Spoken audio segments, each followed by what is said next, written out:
보이스피싱 피해가 갈수록 심각해지자 금융당국이 올해부턴 시중은행들이 자율 배상을 하도록 했습니다.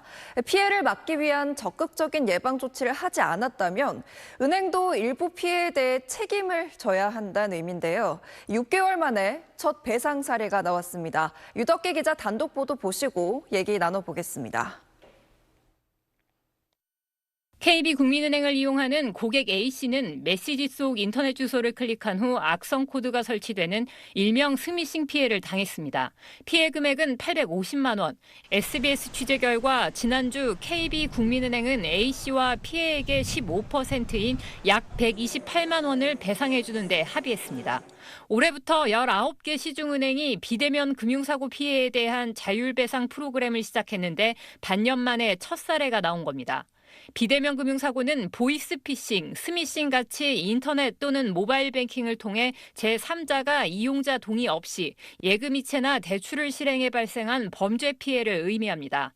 지난해 보이스피싱 피해액은 역대 최고치인 1,965억 원으로 전년보다 35.4% 급증했고 1인당 피해액 수도 50% 넘게 늘어난 1,710만 원을 기록할 정도로 기승을 부리고 있습니다. 많은 홍보에도 불구하고 새로운 피싱 수법이 도입되는 등 피해가 계속 늘어나자 금감원이 시중은행들과 협약을 맺고 이상금융거래 탐지 시스템을 더 고도화하고 적극적으로 예방 조치를 하게끔 자율배상 형식으로 일부 책임을 묻게 한 겁니다. 은행에서 합리적인 배상 책임을 부과하면서도 은행 스스로 금융사고를 예방하기 위해 노력하는 데 동기부여가 될 수 있을 것으로 기대합니다.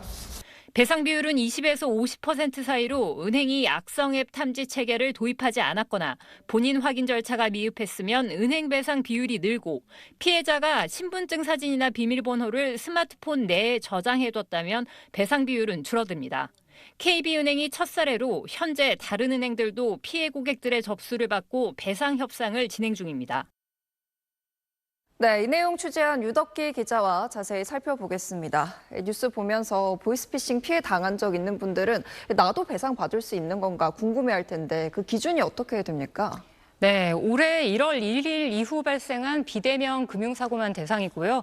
개인만 해당하고 법인은 제외됩니다.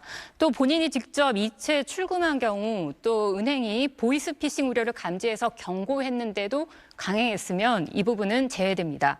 결국 은행은 얼마나 예방했냐 그리고 개인은 얼마나 조심했냐 이것에 따라서 배상 비율이 결정되는 구조입니다.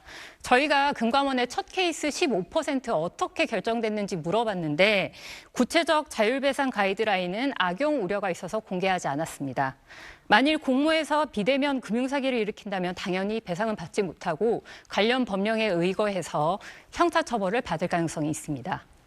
네, 그 기준이 좀 모호하기도 하고 은행 입장에서는 그 범죄 피해를 우리가 배상하는 게 맞냐는 불만도 나올 것 같은데요. 네, 그렇습니다. 은행권 또 일단 피해자 구제가 필요하다는 거에는 동의하고 있습니다. 은행도 일단 피해자들 소송에 대응하는 것보다는 일단 초기에 협의로 해결보는 게 낫다는 건데요. 하지만 배상 비율 기준이 다소 모호해서 논란이 이어질 전망입니다. 고객의 고의나 중과실에 의해 사고가 발생했다는 점도 금융사가 입증해야 하고요. 또 피해액이 여러 금융권에 걸쳐져 있으면 분담 비율이 굉장히 애매해집니다. 예를 들어서 제2금융권은 빠져 있는 건데요. 게다가 메신저 피싱이 급증세인데 통신사는 제외돼 있고 은행만 책임을 진다는 거에서 볼멘 소리도 나오고 있습니다. 일단 재원은 전자금융법에 따라 가입한 책임이행보험을 활용하기로 했고요. 나머지 초과하면 자체 재원을 활용할 방침입니다. 네, 유덕기 기자 잘 들었습니다.